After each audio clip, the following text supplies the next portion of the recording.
Senator Waters. Thank you, Mr Deputy President.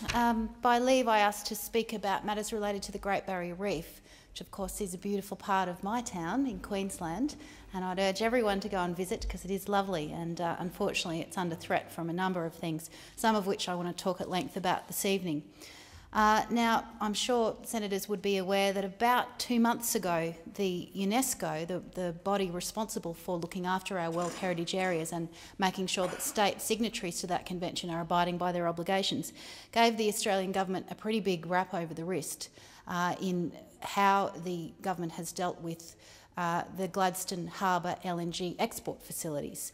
Now, this is yet another example of why the coal seam gas industry is steaming far too fast ahead without proper consideration of not only farmers' rights but also the environmental damage that it promises to do. Now, the specific point about this is the 55 million tonnes of dredging of the Gladstone Harbour seabed to facilitate the deepening of that harbour and hence the export of LNG.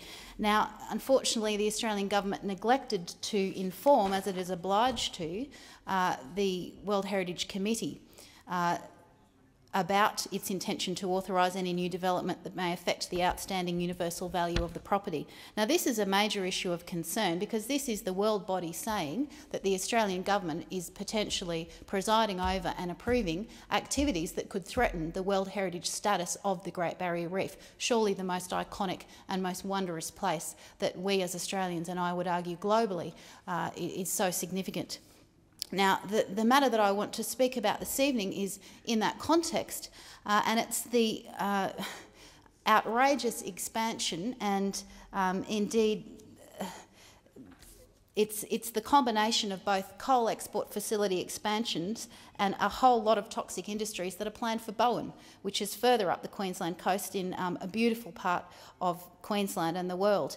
Now, at the moment, there's 16,500 hectare state development area that the Queensland government proposes to approve to house some of the world's most polluting industries, namely aluminium and nickel refineries with smelters, chlor-alkali plants, ammonium nitrate plants, coke and gas-fired power plants, and of course the expansion of the port facility to turn it into a multi-cargo facility that will allow export not just of the 25 megatonnes per annum of coal per year, but 230 megatonnes per annum of coal export if the Palmer and Hancock coal mines are approved in the Galilee Basin, which certainly from all record of both state and federal governments they look to be.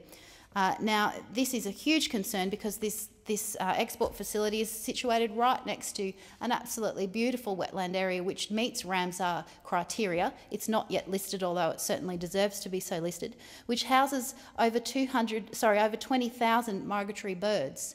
Now, clearly this is a really important area that sits adjacent to another really important area, the Great Barrier Reef. So we've got two huge repositories of biodiversity that deserve protection, and unfortunately our state government, for one, is proposing to trash it.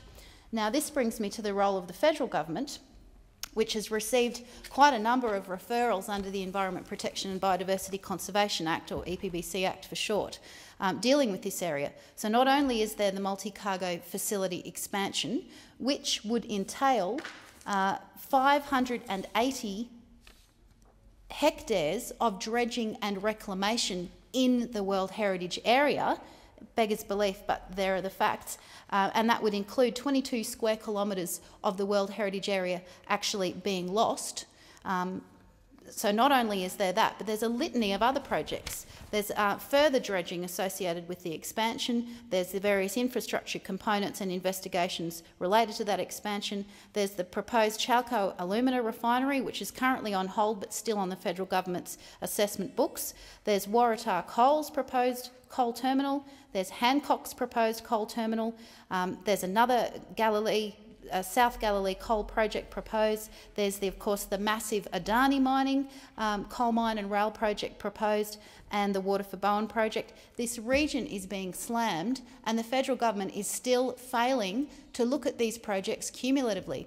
They are assessing each and every one of these referrals individually. Now, That just absolutely makes no sense at all. There's no scientific justification for that, and it's really incumbent upon the federal government to now say that they need to take a strategic assessment approach to this, to start looking at things in their context and considering whether or not, in fact, the reclamation and loss of 22 square kilometres of the Great Barrier Reef World Heritage Area is really the sort of legacy that we want to leave for our kids. I would hope not. The other thing I'm particularly interested in, as we saw the failure of the Australian government to let UNESCO know about this massive Gladstone port expansion, have they told UNESCO about the proposed Bowen expansions? Are they keeping the world bodies informed, as they're required to under the operational guidelines that I referred to earlier? I wonder, because I suspect UNESCO would not be terribly happy with us, with Australia in that respect. So when they do come to visit on their monitoring mission early next year, then I'll certainly be raising with them the need to expand their terms of reference and look not just at Gladstone, unfortunately, but up to the Bowen part of the Queensland coast. And no doubt, really, they could look at a whole lot of other things while they're here too, but that's another story. So look, I wanted to put on record the amazing work that the local community groups have been doing around these proliferation of development proposals. There's so much to keep up with, and these folk are all volunteers. So I wanted to single out for mention Ian Lee, who's a particularly committed activist up in Bowen, Maria McDonald, also from Bowen, and Patricia Julian from the Mackay Conservation Group, who are really the last bastions of the defenders of this wilderness, and they're up against it when it comes to this proliferation of stupid and damaging proposals. So I will be pursuing with the Minister whether or not he's made those referrals to UNESCO, as he's obliged to do, and I'll be seeking from him a commitment to assess this litany of proposal through a strategic assessment process rather than on a one-by-one basis, which will see a death of 1,000 cuts. I'll be raising with him the need to protect that Kelly Valley wetland, given that it is such a beautiful haven for migratory birds and does meet the Ramsar criteria. And in time, we would hope to see that in this age of climate change, rather than expanding our coal export facilities by an order of magnitude, which of course is endangering the Great Barrier Reef both directly through shipping but naturally through climate change and ocean acidification, that we might actually see a reduction in coal exports. Why do we have to be planning to double coal exports in my home state of Queensland right when the science is telling us that we need to turn around our emissions profile in the next 5 years if we want to be serious about inhabiting this planet and passing it on to future generations?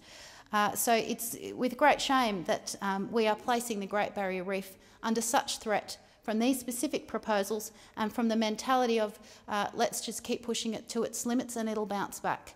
Well, unfortunately, it won't bounce back, and that is why UNESCO is coming here to look at whether, in fact, the government is approving projects that threaten the Great Barrier Reef's outstanding universal value. And that would be an incredible embarrassment if this generation, this parliament, presided over any endangerment of that listing of the Great Barrier Reef as one of our most beautiful and precious World Heritage icons.